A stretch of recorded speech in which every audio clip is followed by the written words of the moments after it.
বন্ধুরা, আশা করি তোমরা সকলে ভালো আছো। তোমার চ্যানেলে তোমাদের সবাইকে স্বাগতম। তো আমাদের সামনে রয়েছে ফার্স্ট ইউনিট টেস্ট পরীক্ষা। তো আমাদের যেটা দরকার সেটা হচ্ছে এমনভাবে কিছু প্রশ্ন রেডি করা, যে প্রশ্নগুলো পড়লে আমরা শুধুমাত্র ফার্স্ট ইউনিট টেস্ট নয়, আমরা যেন মাধ্যমিক পরীক্ষাতেও কমন পাই। এটাই কিন্তু আমাদের সাজেশনের মূল লক্ষ্য হবে। অর্থাৎ আমরা এমন প্রশ্নগুলো রেডি করব যে প্রশ্নগুলো ফার্স্ট ইউনিট টেস্টেও কমন পাবো এবং আমরা ফাইনালেও কমন পাবো। আমরা জানি যে আমাদের প্রথম ইউনিট টেস্টে 3টে চ্যাপ্টার রয়েছে, ফার্স্ট, 2 এবং 3।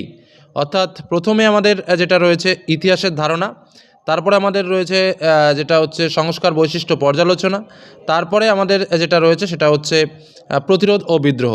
মূলত এই 3টে চ্যাপ্টার কিন্তু আমাদের রয়েছে, যে 3টে চ্যাপ্টার থেকে আমাদের শর্ট টাইপের প্রশ্ন, অর্থাৎ আমাদের এমসিকিউ টাইপের প্রশ্ন আসবে, আমাদের এসএকিউ টাইপের প্রশ্ন আসবে, সত্য মিথ্যা আসতে পারে, বিবৃতি আসতে পারে, এবং তার সঙ্গে যেটা মোস্ট ইম্পর্ট্যান্ট সেটা হচ্ছে 2 মার্কের কোশ্চেন, 4 মার্কের কোশ্চেন এবং একটা 8 মার্কের প্রশ্ন আমাদের পরীক্ষাতে থাকবে। এবার দেখো, শর্ট টাইপের কোশ্চেন করার জন্য যেটা একদম পরিষ্কার কথা সেটা হচ্ছে প্রিভিয়াস ইয়ারের কোশ্চেন সলভ, তার সঙ্গে অধ্যায়ভিত্তিক যে শর্ট কোশ্চেনগুলো রয়েছে সেগুলো প্র্যাকটিস করতে হবে। তোমরা জানো যে চ্যানেলে অনেক অধ্যায়ভিত্তিক শর্টগুলো দেওয়া রয়েছে, সেগুলো একটু ভালো করে প্র্যাকটিস করো, বা আমি তোমাদের জন্য খুব তাড়াতাড়ি রেডি করে দেবো কিছু কিছু অধ্যায়ভিত্তিক শর্ট, যেগুলো ভালো করে একটু প্র্যাকটিস করলে সেখান থেকে তোমরা কমন পেয়ে যাবে। এবার যেটা কথা হচ্ছে, আমাদের ফার্স্ট ইউনিট টেস্ট পরীক্ষা 40 মার্কের হবে, যেখানে সময় থাকবে 1 ঘন্টা 30 মিনিট।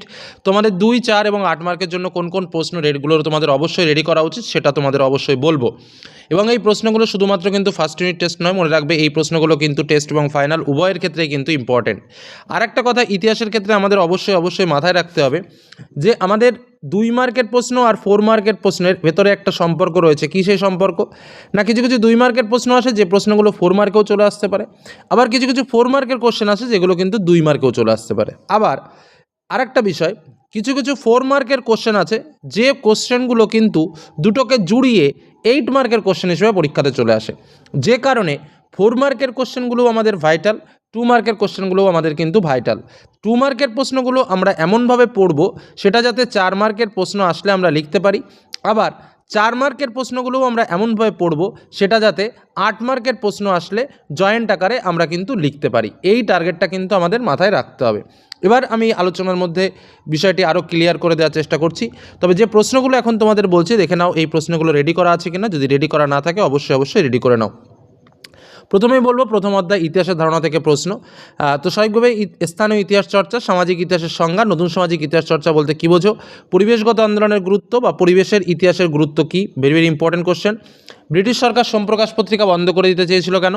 স্মৃতিকথা অথবা আত্মজীবনীকে কীভাবে আধুনিক ভারতের ইতিহাস চর্চার উপাদান হিসেবে ব্যবহার করা যায়? নিম্নবর্গের ইতিহাস চর্চা কাকে বলে? দুজন নিম্নবর্গীয় ইতিহাস চর্চাবিদের নাম লেখো। 70 বছর আত্মজীবনী কার লেখা, এটির গুরুত্ব কী? জীবনের ঝরাপাতার গুরুত্ব লেখো।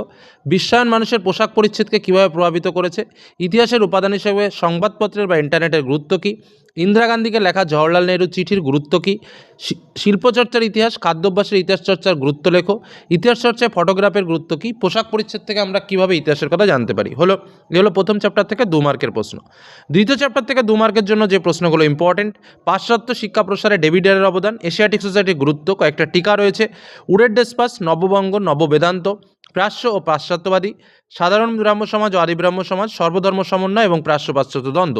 দেখো, এই প্রশ্নগুলোর মধ্যে দেখো উডেডেসপাস, প্রাচ্য পাশ্চাত্যবাদী দ্বন্দ্ব, তারপরে তোমার এই প্রাচ্য পাশ্চাত্য দ্বন্দ্ব, তারপরে সর্বধর্ম সমন্বয়, এই প্রশ্নগুলো এমনই প্রশ্ন যেগুলো কিন্তু 2-এও আসতে পারে, আবার 4-এও আসতে পারে। কিছু কিছু প্রশ্ন এই জন্য অবশ্যই মাথায় রাখবে যে প্রশ্নগুলো যেন 4-এ আসলেও আমরা লিখতে পারি, আবার 2 আসলে তো অবশ্যই লিখতে পারবো। পরবর্তী প্রশ্ন: সংবাদপত্র ও সাময়িকপত্রের মধ্যে পার্থক্য কী? রামকৃষ্ণ মিশন প্রতিষ্ঠার উদ্দেশ্য কী? কেশবচন্দ্র সেন বিখ্যাত কেন? 19 শতকের ধর্ম সংস্কার আন্দোলনের মূল বৈশিষ্ট্য কী? বিজয়কৃষ্ণ গোস্বামী, শ্রী রামকৃষ্ণদেব স্মরণীয় কেন? ভারতবর্ষীয় ব্রহ্মসমাজ বিভক্ত হলো কেন? উচ্চশিক্ষা বিস্তারে কলকাতা বিশ্ববিদ্যালয়ের ভূমিকা কী? হোতম পাচার নকশা গ্রন্থের গুরুত্ব কী? নারী শিক্ষা বিস্তারে বেতনের গুরুত্ব কী?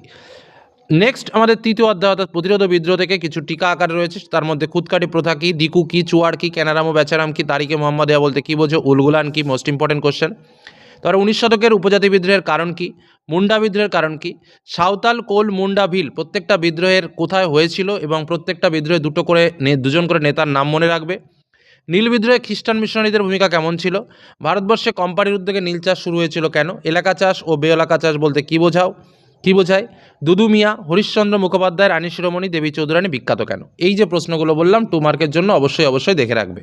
এবার আমরা আসবো 4 মার্কের কোশ্চেন। প্রথম অধ্যায় ইতিহাসের ধারণা থেকে।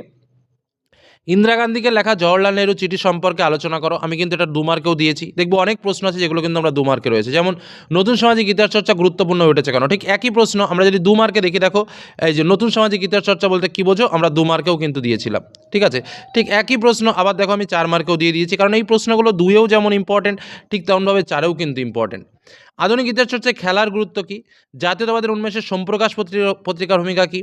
আত্মজীবনী হিসেবে জীবন স্মৃতি সম্পর্কে তোমার ধারণা কী? অথবা জীবন স্মৃতি থেকে আমরা 19 শতকে ভারতের ইতিহাসের কী কী উপাদান পাই? পোশাক পরিচ্ছদের ইতিহাসের একটি সংক্ষিপ্ত বর্ণনা দাও।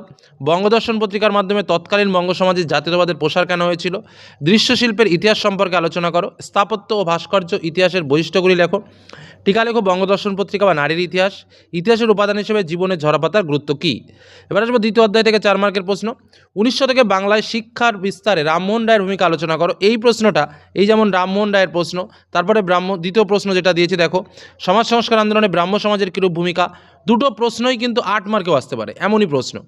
নীলকর সাহেবদের অত্যাচারের বিরুদ্ধে হিন্দু পেট্রিয়ট পত্রিকা কীভাবে জনমত গড়ে তোলে? সতীদাহ প্রথা বিরোধী আন্দোলনের স্বরূপ আলোচনা করো।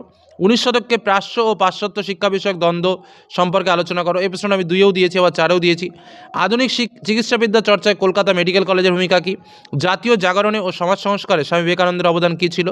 হুতুম প্যাঁচার নকশাতে লেখক কীভাবে কলকাতার সমাজচিত্র তুলে ধরেছেন? এবার আসবো তৃতীয় অধ্যায় থেকে 4 মার্কের প্রশ্ন।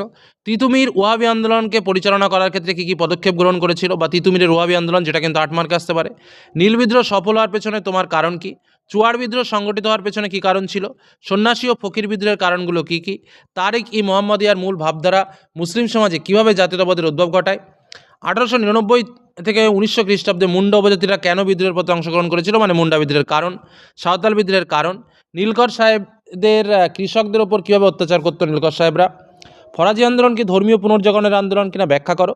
কী উদ্দেশ্যে সরকার ঔপনিবেশিক অরণ্য আইন প্রণয়ন করেন? এই হলো আমাদের 4 মার্কের কোশ্চেন। এবার আসবো 8 মার্কের কোশ্চেন। প্রথম অধ্যায় থেকে স্বাভাবিক আমাদের 8 মার্কের প্রশ্ন আসে না।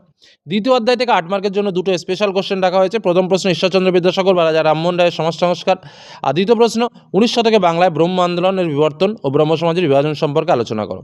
এছাড়াও আমি যেটা বললাম যে 4 মার্কের যে প্রশ্নগুলো রয়েছে সেগুলো কিন্তু একটু দেখে রাখতে হবে, কারণ সেগুলো 8-এ আসতে পারে। তৃতীয় অধ্যায় প্রতিরোধ ও বিদ্রোহ থেকে যে প্রশ্নগুলো ইম্পর্টেন্ট, নীল বিদ্রোহের কারণ ও ফলাফল আলোচনা করো। ফরাজি আন্দোলনের কারণ ও ফলাফল আলোচনা করো। ওয়াহাবি আন্দোলনের উদ্দেশ্য কী? তিতুমিরের নেতৃত্বে বাংলায় ওয়াহাবি আন্দোলন সম্পর্কে আলোচনা করো। নেক্সট সন্ন্যাসী ও ফকির বিদ্রোহ সম্পর্কে আলোচনা করো এবং এই বিদ্রোহের গুরুত্ব লেখো। এবং লাস্ট কোশ্চেন সাঁওতাল বিদ্রোহের কারণ ও ফলাফল সম্পর্কে আলোচনা করো। এই হলো আমাদের ওভারঅল সাজেশন, যেখানে কিন্তু আমাদের 2, 4 এবং 8 মার্কের কোশ্চেনগুলো শেয়ার করলাম।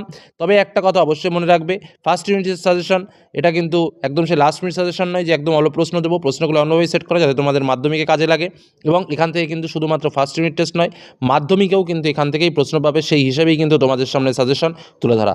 এই প্রশ্নগুলো ভালো করে রেডি করে ফেলো, ভবিষ্যতেও কাজে লাগবে, এটুকু বলতে পারি। আজকের মধ্যে এখানে শেষ করলাম। অন্যান্য বিভিন্ন সাবজেক্টের সাজেশন ইতিমধ্যে শেয়ার করেছি, সেগুলো দেখে নিও। ধন্যবাদ।